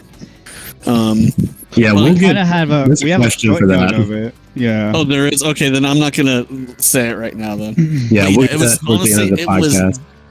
it was just Defy Logic, really. But that was it. Okay, well, I'll mention mine. So very early on in the podcast, I mentioned I was in Blood Mafia. I think it was the first clan I was ever in. There was a random new clan called Forgotten Heroes. Yep, I remember that. Yeah. Yeah, and you know what's so funny? Like literally, like I just joined the clan, didn't do anything in it. I didn't know like almost anyone in the clan. But one day I logged into the account that I was in the clan in, and they made me the clan leader. Oh no. I was like, okay. But Even then though there you were was, a fly on the you wall. guys will remember Threads of Life, a very Yeah, early yeah. glitch clan. Oh. We'll talk more about that later too. Nuclear Glitchers with Zito Burrow. He invited me, so I joined. And then I know eventually you guys invited me to Defy Logic, Mhm. and then I created Glitch Busters. And then we got Sal or Reflex in here. He actually invited me to Custom Made. That was an OG cycling clan. Do you guys remember Custom Made? I remember custom made. I do, yeah. And then you had Snowflake's clan, Shooting Stars. Yeah. He invited, Yeah. he invited my JKK account to that, so I was in Shooting Stars as well. And then I know Skills isn't in here, but he had a clan called Skills, Yep. and he invited me to it. And then on the There's a lot PS3, of big Oh, go- name clans. right? Wow. But on the PS3, I know in the Facebook DL group, we all discussed, like, you know, man, when we get online and play against these European players, like, we want to have our own clan. So we actually established a clan called the Originals, Yeah. and we all joined it, but we, like, never did anything on it because clans are broken on the PS3. Yeah. Oh, were they? Yeah, Yeah. but Yeah. They're still broken too. Well, that's true. They're They're not Shots broken. fired. they're not broken. They just don't do anything. Yeah. right. All right, let's see. Connor, you want to go next? Yeah, this is actually one of my least interesting questions because, I mean, I don't know if you guys knew this or not, but like, clans was like the thing that I cared about the least in Deadlocked over the years. There's one clan I can remember that I was in. It was not. Well, I remember doing clan wars. I know that for sure. I just don't remember what clan it was. The only one that I can actually remember being a part of, outside of Defy Logic, the clan called the Crimson Killers. I remember that. Oh my god, I totally remember that clan. Yeah. So this is the chapter of my DL experience where it was in. I was in an Arbiter noob anymore, but I didn't play Cycle yet. Mhm. This was the time where I was mainly doing Vipers, Mag, and Flail games. Oh, I remember those games. Oh, those are fun. This was the time where I met a couple of friends on DL, and we kind of lost touch after a while. But maybe Ethan and Troy will remember this. Maybe Matt too. But the leader of the clan was Bane43. Sure do. Yeah. I remember that 43, username. CV Dubs, JTV Yeah, Dubs. remember that. Mhm. And there was one other person. I think it might have been a girl. I can't remember her name though. But yeah, we were the Crimson Killers, and I hung out with them a lot. And we would do Viper, Mag, and Flail games, and it was most of the time on Meraxis. And yeah, that's mainly all I did for a while. And that was our clan. Okay. Troy, Um, how about you? So, of course, I was into Defy Logic. I didn't realize that we invited. Basically, it feels like I invited everyone to it. But yeah, I we was get into invited a Defy- lot of people later on. Yeah, I was in Defy Logic. I think I might have created a Crayola account to get into Crayola, if You did. I recall. I remember that clan. You had a So I got into Crayola there. account. And then a little bit of story time with this clan. I had the clan deleted. Yep. So this is going to be probably the most jerkish stuff I did on Deadlocked.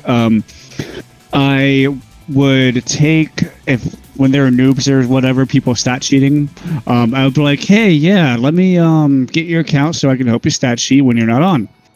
And they'll give me their account. If the password was easy enough for me to delete, I would delete it, remake it, add it to my clan. The clan probably had like a good 27 or 30 people in it. Okay. It had a lot of people in it. All just stolen accounts. All Yeah. stolen accounts. Oh my god. It was such a jerk move. That was like probably my most jerk thing I did on Deadlocked. Yeah, we've all man. done things on DL that we're not proud of. Yeah, we have our skeletons in our closet. I didn't do much myself, but Okay. You want me to listen, Mister? what did I do? You leaked hacks. I mean, I leaked part of them. I think you actually gave them to Coal Viper, and he gave them to me. Yeah, no, and also but he couldn't figure out how to do it. you also gave them to EP. I'm pretty sure. Nope, I only gave it to Cold Viper. You also really V10'd a lot. What's wrong with that, dude? Oh, yeah, actually, you're right. Okay, never mind. Yeah, like when I confronted you about it, you're like, dude, I just don't care. Yep. Like, no That's remorse. true. You're just like, I just don't care. And I was like, motherfucker. I was so mad at you for a while. Yeah, you were. I remember that. Yep. But I mean, I remember you were mad at me too for a to while. be too, fair- until you found out. To be fair, I did share hacks with Troy without talking to Geo first, and Geo was pissed off at me for the longest time too. So obviously, also there was plenty of things that I did that Full pissed circle. off a bunch of people. So nobody's perfect. Oh yeah, I good have times. skeletons in my closet too. Yeah. All right, so we're gonna move on to the next question. the next This one? involves clans right here, All right. and we'll start with Connor for this one. So, who were or are your main competitive rivals in the past and even the present? Dude. Man, this is. I wasn't competitive up until the time where I was the Viper Mag thing. So obviously Bane was my competitor because we were kind of the more outspoken people of the group. So we'd kind of butt heads a little bit, and it was good, clean fun. But he was kind of my rival because we'd be like, oh yeah, I got the most kills, I'm the best. It was kind of that. But once I got into cycling, it's really hard because I'd never really had a close group of like cycling friends that were just as competitive as I was per se. Yeah. It's kind of a weird thing. Like all of my actual friends, we would do stat cheating or we'd do glitching and stuff. We, like Matt, we wouldn't really play competitive games because he never really cared a whole lot about competitive. He cared about stats and stuff. Right. He was the one who introduced me to stat cheating. So there's that. So it's really hard for me to say like who my rival is or was. I knew I had people that I didn't really like, that I would always try to show up. But yeah, I guess the thing that comes the closest would be like, after or during the PS3 days and the revival, like Skills was super really good. So I always was trying to compare myself to him. Yeah. So I mean, I guess that's the answer. Okay. Yeah, I know, and I'll go next. I know back in the day, without a doubt, Defy Logic. I I wanted to beat Defy Logic at their own game of glitching. I remember I just because I mean, I really admired you guys for the glitches you were finding. I just thought it was so cool. And I'm just like, you guys are part of my motivation to like say, you know, I want to, you know, beat you guys in finding glitches and just doing them. And so you guys were probably really my first rivals, I guess I could say, or people who I would want to compete with. Mm-hmm. But outside of glitching, I know there was some clan wars in 2009 with I was in Tony Linta's clan. I know we played against we played against Chosen Few and the Pack and all of them, and that was really fun, and I liked competing with them. I know I like competing with Republic back in the day too, because he was just so good at sniping. But yeah, later on, Skills kind of definitely stood out as the best player on the game, and yeah, I've always kind of like compared myself to him over at least recently, and I still consider him the best player probably to this day. But in terms of clans, I see you, Reflex. Turbo Thoughts, you're going down in the next tournament we ever have. Yes. So, yeah, 1-0. I mean, hey, you got the 2v2 tournament under your hand, but we formed the Dream Team and the Turbo Thoughts in a 3v3 tournament, I'm pretty sure, and we beat your ass. So, the Turbo you're kind of like you guys are like my new favorite competitive clan. I like that you're doing that. Dude. It's fun. So, Turbo Thoughts is easily... so far, it's been the most memorable thing of this revival. Yeah, I love that. Reflex here. I don't know if you guys have noticed, but he has like made merchandise for Yep. And that is so awesome. I laugh so hard about that. But the hat, the drinking hat, is just, dude. Like, I'll buy one. That's great. Speaking of clans, do you guys? I don't. It was just some crazy fad. Do you remember the Spartan clan? Where I do. Yes. There was like 20 fucking Spartans. You'd have Spartan and then just some number that would join. Yeah. You'd end up with like 3 or 4 of them. Because they were all going off of the Halo theme, Spartan 107. Yeah, the Spartan stuff. Yep. I'm pretty sure there was some clan. There were like a bunch of different Chivas Jokers. Weren't there? Yes, there were. I totally forgot about that. Yeah, like there were a ton of Chivas Jokers, and I don't know which one was the original anymore. There's like a Chivas Joker, there was Chivas other stuff, and there's a bunch of Chivases, essentially. Yeah, there was Chivas Joker, and then there was like some numbers after it. Yeah. I remember this, yeah. A ton of them. So I guess back to the question. For me, Rival, I would honestly, it's exactly as what Kirk said for me. Because I remember Defy Logic was your rival. I remember, Defy Logic was my rival. No, I remember when Glitchbusters. Did you start as Glitchbusters? Is that what you started as? No, Threads of Life. Threads of Life. Well, yeah, if I can make an explanation real quick. Threads of Life was Saliva's clan, and he quit Deadlocked eventually, and so I kind of took the clan over. But I wanted to do my own thing, so that's when I started Glitchbusters. Gotcha. And for clarification, is this the Saliva with or without the dashes? Without the dashes. Okay. So the Saliva that's actually here today? Yes. Okay. Nice. Got it.